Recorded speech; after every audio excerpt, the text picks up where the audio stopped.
The fundamental elements of Toyota's Aygo may not be unique, but the way they've been packaged certainly is. In second generation form, this little city car gained a bit more personality and attitude, an evolution built upon by this usefully revised version. It's more flexible to drive, more media savvy, and more Aygo.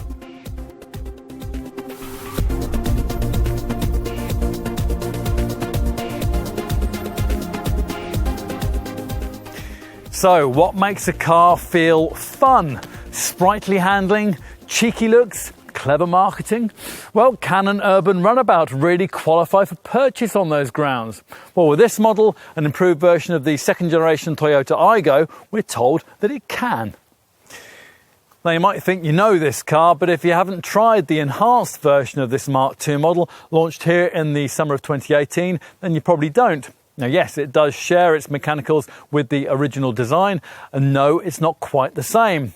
So let's start with the fundamental thing that hasn't changed. As before, this contender is produced as part of a joint Toyota PSA Group venture that also brings us French alternatives which share most of this car's important bits, namely Peugeot's 108 and Citroën C1. That's always been the case with this Aygo, but in its earlier forms, this model wasn't always completely successful in differentiating itself from its design cousins.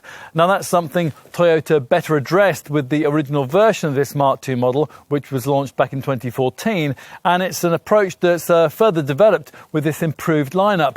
It's not only the look that's now more unique, but also the very specific way that you can personalise it to suit almost any kind of taste or preference, which is all very nice, but will it be enough to attract the buyers that Toyota needs in this segment in the face of competition from slightly larger and sometimes slightly cheaper rivals? To try to help in this regard, Toyota has treated this revised model to upgraded infotainment and more mid-range pulling power from the 1-litre engine. Would it all be enough, though, to keep this Aygo competitive in the closely fought city car segment? Let's see.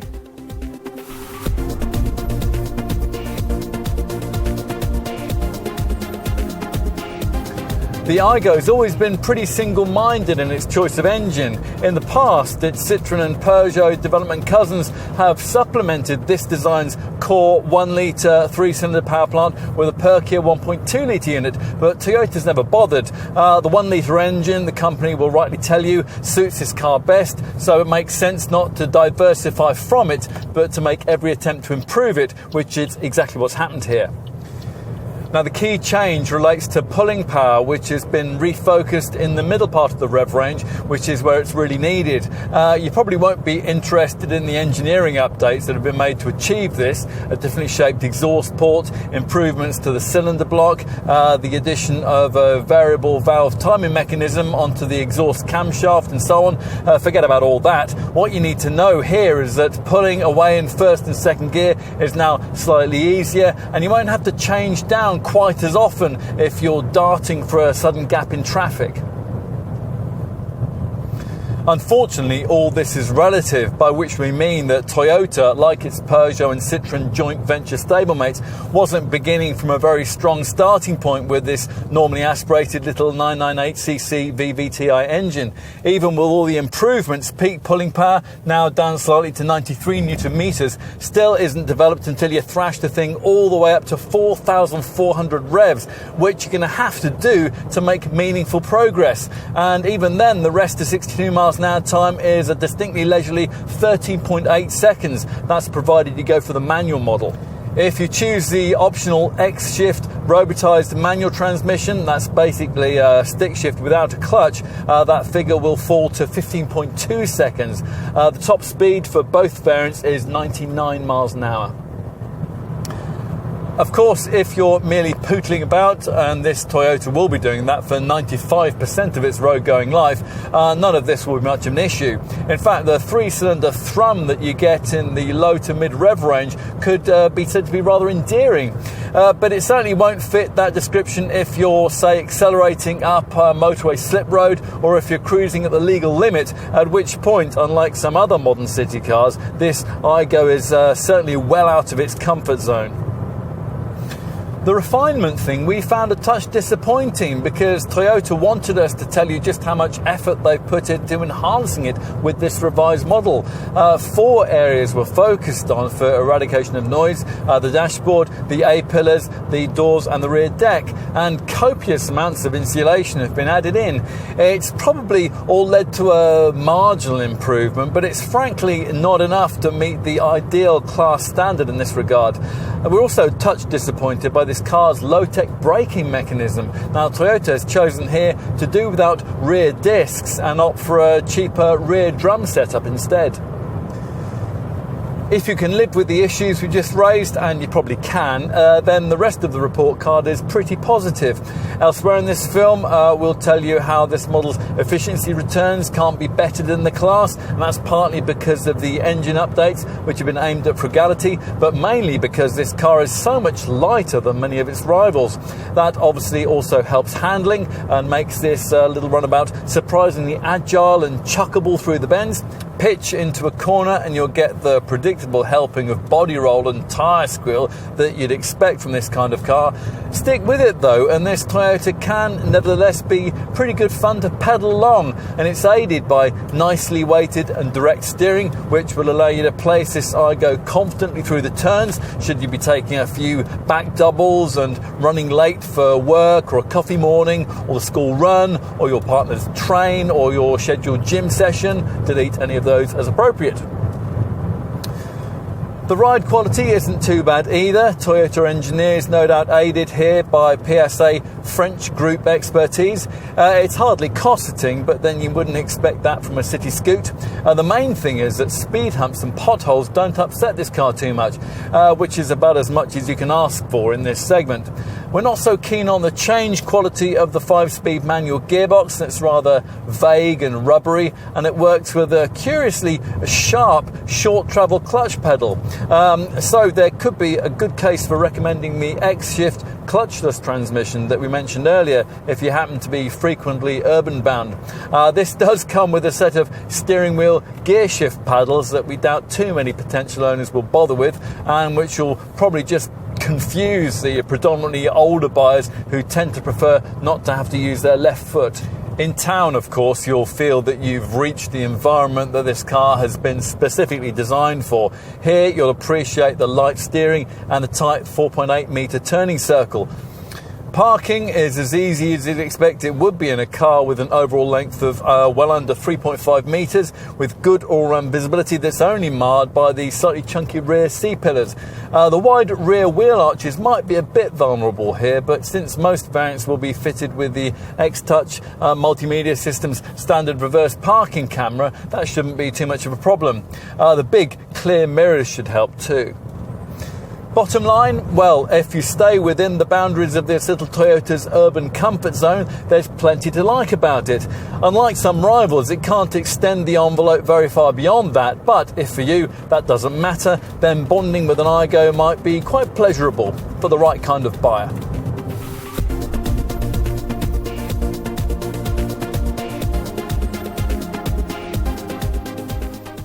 There are lots of very capable city cars on the market, but not many that are visually distinct enough to stick in your mind. Now, rather cleverly, this Aygo focuses on exactly that approach.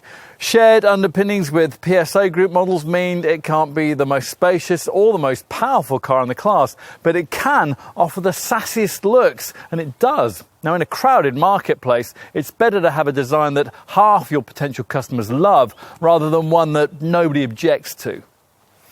Hence the hefty dose of attitude that features here at the front end. Now, with this revised model, we have a 3-dimensional version of the X-shaped frontal graphic that was introduced in 2-dimensional form on this car back in 2014. This so-called playful design philosophy was apparently inspired by Japanese youth culture, and in particular by the car in the Japanese cartoon Astro Boy. No, we hadn't heard of that either. Anyway, this time around, the X effect is more integral to the styling of the nose section rather than merely being a visual graphic. Its upper section is emphasised by the LED daytime running light framing of the restyled headlamp clusters. The lower section of the X frames the front grille, and extra opportunities for personalisation are provided by the way that it's possible to colour code the spoiler lip and these triangular patches just beneath the headlamps. Talking of personalisation, red or black can be chosen to decorate the front and rear bumper accents, the side sills and the roof decal that you can add to emphasise this car's unique double bubble roof design. Now that roof can be had finished in either silver or as here in black with certain trim variants, or you can equip it with an optional fun roof folding fabric top on some versions. The Silhouette's exact look and feel differs quite a lot between the rare 3-door variant and the 5-door model that we have here today, which extends its window graphic into the tail lamps and gives an impression of extra length. Visual tricks aimed at creating an impression of forward movement include this rear kicked up door frame, and at the rear corner the LED light guides and the revised lamp clusters. The wheels are now different too. Generally the rims are mostly 15 inches in size, but design features like silver machine face spokes and black paint makes them seem larger. The rear doors, incidentally, are the only body panels that are shared with the Peugeot 108 and Citroën C1 sister models, which roll out of the same Czech factory as this Toyota. Here at the rear, with its integrated roof spoiler, you'll better appreciate the intricate effort that's gone into redesigning these tail lamp clusters. Otherwise, the primary focus, as before, seems to be aimed at mirroring the X-orientated frontal design statement, hence the way this black tailgate panel is angled towards the colour-coded lower bumper insert panel.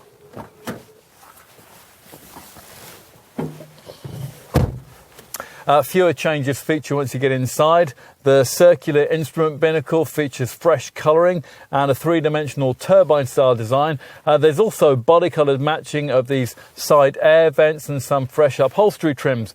The main change kicks in towards the top of the range, though, if you can stretch to a variant like this one, which upgrades the 7-inch X-Touch centre dash infotainment colour touchscreen to display audio status. That means it'll be kitted out with voice control and Apple CarPlay, Android Auto smartphone mirroring.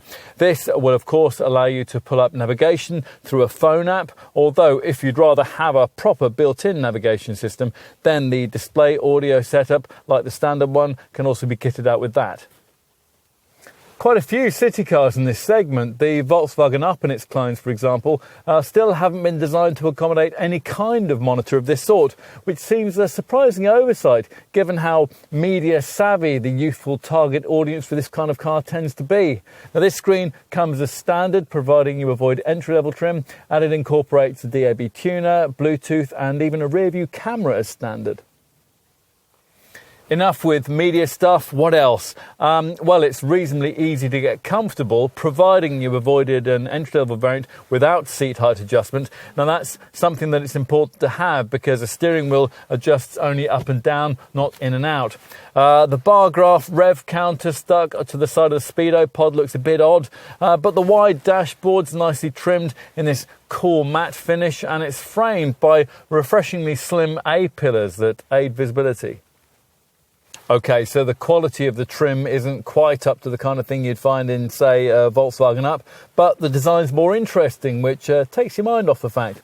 As with the exterior, personalisation rules, which is why the instrument panel, the centre console, the air vents, the gear shift knob and the gear lever surround can all, in theory anyway, be changed to a colour of your choosing, even after years of ownership. On a more practical note, though, there are 2 cup holders, there's a good-sized glove box, and there are door bins big enough to hold a 500ml bottle of water. So, time to check out the rear seat. Before doing that, we need to draw your attention to something quite important, namely just how much smaller this car is than its key rivals, which you might well think to be a good thing if you prioritise nippy manoeuvrability rather than interior space in a car of this kind. Measuring at just 3,455 mils in length, an Aygo is fully 145 mils shorter than, say, a Volkswagen Up.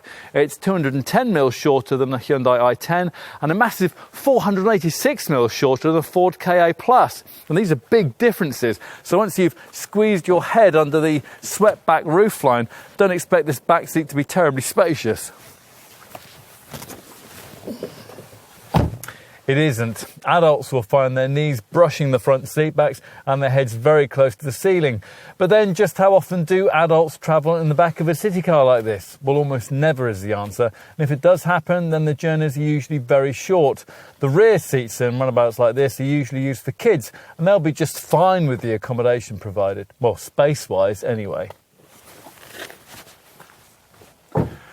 Let's finish with a look at the boot. Now, like the Volkswagen Up and its clones, this is one of those city car designs that uses a tinted glass panel to replace the conventional tailgate. And we realise that from a production point of view, this usefully reduces the cost of manufacturing, but from an ownership perspective, it's a feature we've never really liked. Unlike a proper lifting rear hatch, this opening glass panel doesn't cut into the bumper, so there's quite a high lip over which you have to lift your shopping, and then there's quite a drop to the boot floor. Once you get your stuff in, you quickly realise the need to pack fairly light. There's just 168 litres of space on offer. To give you some class perspective, you get about 250 litres in a rival Volkswagen Up or a Hyundai i10. But again, this is of little consequence for most owners who merely want to fit in a few supermarket shopping bags. An Aygo isn't the kind of car you go on holiday in, after all.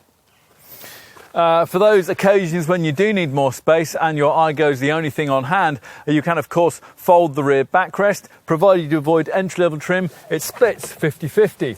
Unfortunately, once the backrest is retracted, the folded rear seats create quite a large step in the floor of the extended load bay.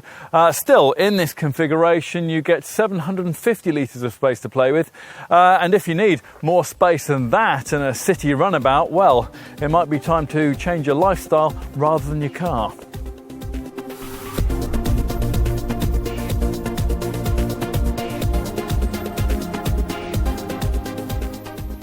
Prices start at just under £10,000, but that only gets you the Spartan base X-Spec trim level that you're unlikely to want. So, more realistically, you need to be looking to budget between £11,500 and £15,000 for this car, depending on how generously specified you want its trim level to be. As ever, the basic Aygo recipe remains pretty straightforward: a single 1-litre petrol engine option, and the majority of the range based around this 5-door body shape, although with that entry-level X-Spec, you can have a 3-door body shape at a £300 saving. As we'll see a bit later in this section, you're going to need to avoid base level trim if you're going to have the equipment, the safety and the personalisation options that you'll probably want. And if you can do that, you'll be offered the option of Toyota's X-Shift automised manual gearbox for an extra £700. Now, the starting point in this mainstream part of the range is X-Play trim, and that's a spec level that was built on at the launch of this revised Mark II model by a limited run Express variant. Now, beyond that, if you want to make a bit more of a statement, you can opt for X-Trend, Explore, or as in this case, Excite versions. At the top of the range, though, lies an exclusive variant. So, to the value proposition this Toyota's pricing represents in the city car segment. As you might expect, it costs pretty much the same as the two models that share its basic design and which roll from the same Czech factory, Peugeot's 108 and Citroën C1. From that trio, you would probably buy this Toyota if you prioritised visual appeal, as the sales figures suggest that most buyers in this segment do. The Aygo arguably has more scope for personalisation than its two French stablemates too, and that's another key buying incentive. So, how does it stack up against contenders elsewhere in the city car sector? Well, arguably the toughest challenge comes from the model that customers in this class know either as a Volkswagen Up, a Skoda Citigo or a Seat Mii. That shared design offers more interior space than this one does, but the official figures suggest that the power plant on offer in this Toyota will take you 4 to 5 miles further on every gallon and put out 6 to 7 grams per kilometre less of CO2 than the volume 60 PS 1 litre MPI engine that nearly all versions of the Skoda, the VW and the Seat use. That could be a significant difference. Price-wise, in rough terms, if you're looking at an Aygo, think in terms of a Citigo costing about £500 less, a Me being around £500 more, and an Up costing around about the same but offering slightly less equipment. Beyond these options, we could understand if you were to conclude that there's nothing else in this segment quite like this Toyota. The Ford Ka Plus, the Vauxhall Viva, the Renault Twingo, the Fiat Panda, the Kia Picanto and the Hyundai i10, they're all bigger inside than an Aygo and they all cost about the same, but crucially, they're all about 20% more expensive to run. So think around 55 to the gallon and 115 to 120 grams per kilometre of CO2 rather than nearly 70 to the gallon and 93 grams per kilometre of CO2. That's a huge difference. A comparably priced Smart 4.4 is a better bet, but in its base pure form, that lacks a few key equipment items that you get in a comparable X-Play version of this Toyota. A Suzuki Celerio, that's not too far off this Aygo's economy, and it could save you up to, well, around £1,500 in terms of upfront price, but that looks dull and it feels cheaply built. So let's say you've done your homework, you've weighed up all the options, and you've decided that an Aygo is indeed what you want. What can you expect for the money? Well, it is a bit disappointing to find that the entry-level version does without a 50/50 split-folding rear seat and a rev counter, and it can't be ordered with any of the option or customization packs, which are restricted to plusher variants like this one. Still, in base X spec, you do get high-tech projector headlamps with LED tracer lights, LED daytime running lights, an integrated rear spoiler, electric front windows, a 12-volt power socket, remote central locking, aux-in and USB connectivity, and an RDS stereo, although at base level that only has 2 speakers. But hey, as we've already said, hardly any of the Aygos sold here will be base X-spec cars. Your dealer will be wanting you to start your search on the second rung of the trim ladder, X-Play, and that's the point at which you can really start to specify your car the way you want it, with the personalisation options and the chance to pay extra for key features like X-Nav satellite navigation and the X-Shift semi-automatic transmission that we mentioned earlier. Now, the 2 key inclusions at X-Play level are air conditioning and the X-Touch multimedia system with its integrated DAB radio, Bluetooth phone connectivity and its rear-view parking camera. There's also driver's seat height adjustment. There are larger 15-inch steel wheels, electric mirrors and a 4-speaker stereo that you can actually hear, and that's controllable from a leather-covered steering wheel.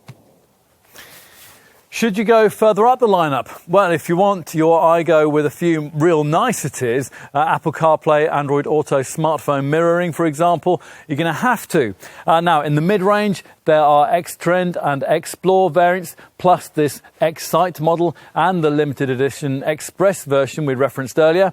They're all fitted out with 15-inch alloy wheels, automatic headlights and rear privacy glass. The Explore does without most of the shouty stuff. That gives you navigation instead. Otherwise, though, it's all about the street side statement. The X-Trend features coloured accents for the front and rear bumpers and the sills. The Express model builds on that with a full roof decal too, plus you get black alloy wheels, and they also feature on this trendiest X-Sight variant, which is perhaps the most eye-catching of all thanks to its unique bitone magenta fizz paintwork, which is set off by this black or silver coloured roof. The X-Sight spec additionally gives you front fog lights and that important Apple CarPlay, Android Auto smartphone mirroring setup too. At the top of the range lies exclusive trim, which also gets the black or silver contrast coloured roof, along with alloy wheels featuring a twin spoke design. Inside at this level you get keyless entry, part leather upholstery and automatic air conditioning, along with the Toyota Safety Sense package of camera driven safety features that we're going to cover off in just a moment. And the exclusive variant is the only other Aygo model that features that smartphone mirroring system as standard, although the special edition Express trim level offers it as an extra. Talking of options, let's try to summarise what's available to you as a buyer of this Toyota. We've already referenced the way you can pay extra for navigation on most models, and many Aygo customers tend to pay extra for metallic paint or a special white flash finish. On the popular X-Play version, you can jazz things up a bit with black or spoked alloy wheels and a roof decal. Chrome garnish can be added to the lower boot door. For the lower side doors, you can have black, red, chrome or piano black garnish strips. You can also pay extra for front fog lamps, a vertical cargo net, a protector sealant for the alloy wheels and the bodywork, and if you haven't kicked the habit, an ashtray too. On most variants, you can also add an Innovate interior package that gives you a body-coloured finish for the gear shift surround, the air vent surrounds and the centre console. Avoid entry-level trim, and you can also specify an outshield package, which includes rear parking sensors, a boot liner, aluminium scuff plates, rubber floor mats and mud flaps. Those last three features can also be ordered separately. On the Explore and the exclusive variants, you can even specify your car with a retracting electric canvas fun roof that'll give your Aygo a real open-air feel. Paying extra for a bit of Aygo tinsel is fair enough, but having to fork out more to get a decent safety spec is less acceptable. Now, the first generation pre-2014 era version of his car did without safety basics like ESP stability control, side airbags and ISOFIX child seat fastenings, which was really unacceptable. Since then, a lot has changed in the way that Toyota prioritises safety. Since 2014, all Aygo models have featured as standard twin front, side and curtain airbags, stability control, ABS and ISOFIX. There's even a tyre pressure warning system, a hill start assist control to stop you from drifting backwards on uphill junctions, and a speed limiter on the manual models to help to safeguard your licence in urban areas. As for this revised Mark II model, the brand wants to go further by opening up its TSS, Toyota Safety Sense package of camera-driven features to Aygo buyers. As referenced earlier, this comes as standard with the top exclusive variant, and it's a worthwhile £475 option elsewhere in the range, provided you avoid entry-level trim. Over the course of ownership, you should make that outlay back in the lower insurance group ratings that having the TSS package will entitle you to. Now the pack gives you a lane departure alert feature that warns you if you're unintentionally deviating out of your lane on the highway, but its main inclusion is autonomous braking. Toyota calls its system PCS, or pre-collision system. Between 6 and 50 miles an hour, this setup scans the road ahead to detect vehicles you might be about to hit. If a danger point is sensed, you'll be alerted with a warning light and a buzzer at the same time as the brakes are primed, and if necessary, automatically applied to either bring you to a complete stop or to reduce the severity of the accident. Carefully consider this package before you spend too much splashing out on personalised trim would be our advice.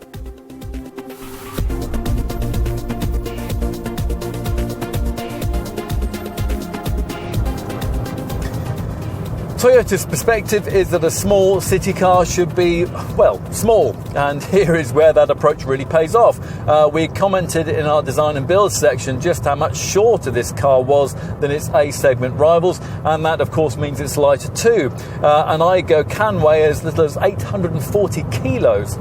To give you some class perspective, that's 89 kilos less than a Volkswagen Up, 93 kilos lighter than a Hyundai i10, and a massive 223 kilos lighter than a Ford Ka+. To put it another way, this car is the weight of an average-sized adult, lighter than even its most featherweight competitor. Small wonder then that it offers fuel and CO2 stats that can't be bettered in the class.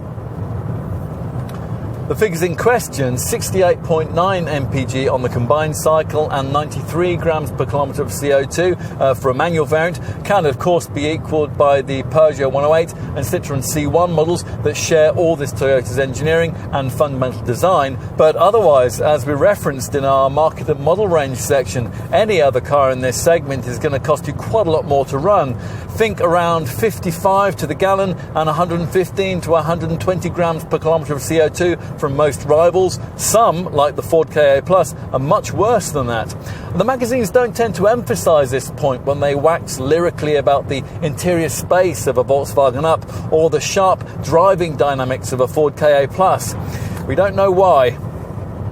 Now, those figures haven't changed much from those we quoted when we first tested the original version of this second generation Aygo model back in 2014, but the official test procedure that's produced them it's become far more stringent and real-world relevant. Now, the figures we just gave you are the ones that Toyota supplied to us, calculated on the new WLTP, World Harmonised Light Vehicles Test Procedure cycle, but converted back to the most recent NEDC, new European driving cycle spec, since that's what a lot of rival models are still using. Complicated, isn't it? Yes, but the bottom line is that based on the official readings, this car ought to have become less economical as part of becoming compliant with the latest Euro 6.2 regulations in this facelifted form. It hasn't, because Toyota and its PSA group partners have put in an awful lot of engineering effort to improving the efficiency of the single 1 litre 3-cylinder VVTi petrol unit that's on offer. Now, we'll try not to bore you with a whole load of technical gobbledygook in explaining the changes, but in the vanishingly unlikely event that you're actually interested in how the necessary enhancements in frugality and cleanliness were actually achieved, we'll cover off the keynote points which apply to the various underbonnet updates. A new dual fuel injector system has enhanced combustion efficiency, plus the compression ratio has been increased and friction within the engine has been reduced. A new throttle body motor and ignition coil have been adopted, and updates have also been made to the cylinder head and block, the piston design and the EGR, the exhaust gas recirculation system. There, done. You can switch back on now to learn something a bit more relevant. That's that the X-Shift robotised semi-automatic transmission that you might well want to have in this car to save all that left foot pumping in town. It's basically a manual gearbox without a clutch. Only fractionally impacts on this Toyota's quoted returns. If you're considering an Aygo X-Shift variant, then you're looking at 67.3 mpg on the combined cycle and 95 grams per kilometre of CO2. And gratifyingly, the figures for both the manual and the X-Shift variants aren't affected at all whether this Toyota rides on 14-inch wheels or, as is much more likely, on the 15-inch rims. Whichever version you choose, you can keep an eye on your fuel consumption progress via the useful graphs which are provided on the X-Touch multimedia system. What else? Residual values. Well, they may not be quite as strong as those commanded by a Volkswagen Up, but once you've had a chat with your friendly Toyota dealer, you'll probably end up paying less for an Aygo, which will sort that out anyway. And depreciation on this car has traditionally been slightly less than is the case with its Peugeot and Citroën design stablemates. Industry experts reckon that after 3 years and 60,000 miles of use, a typical Aygo variant will be worth 33% of its original asking price, which is very class competitive. Onto insurance groups, and that will be affected quite a lot by whether your Aygo comes fitted with the TSS, Toyota Safety Sense package of camera-driven safety features, primarily autonomous braking. Now, because of this, you get a curious situation where the range-topping exclusive variant, which gets TSS as standard, gets a lower 5E group rating than the hair shirt Base X version, which unfortunately can't be fitted with TSS, even as an option. Pay the extra £475 to add the TSS package into any other Aygo variant, and your insurance rating will fall from either Group 7 or 8 to the same Group 5 level, which over 3 years you would have thought would cover the TSS increment, so everybody wins. At the Group 5 level, this Aygo makes a great choice for newly qualified or younger drivers who are looking for their first car. Here it'll probably help that the body panels are designed to pop straight off, which makes accident damage cheap and easy to fix. Talking of maintenance, the 5-year 100,000 mile warranty is extremely good, and even after that runs out, you'll find that most spares are inexpensive, as you'll have the choice to source the majority of mechanical items from either a Toyota, a Citroën or a Peugeot outlet. There's also 3 years warranty against rust and 12 years of anti-corrosion protection. Servicing, that's required every 10,000 miles or every 12 months, whichever comes first.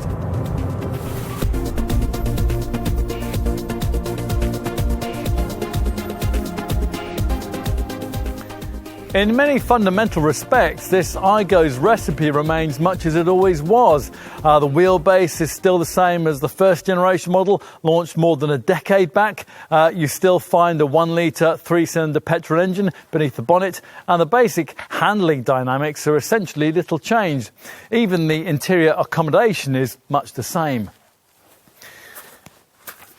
You can achieve a lot with a light engineering update and a bit of extra window dressing though, and there's little doubt that the changes which have created this updated version of this second generation Aygo give it a bit more credibility in this segment. The cabin now feels more modern, the upgraded infotainment system is a must-have, and it's really hard to think of a bolder, more progressive looking city car for sale at any price.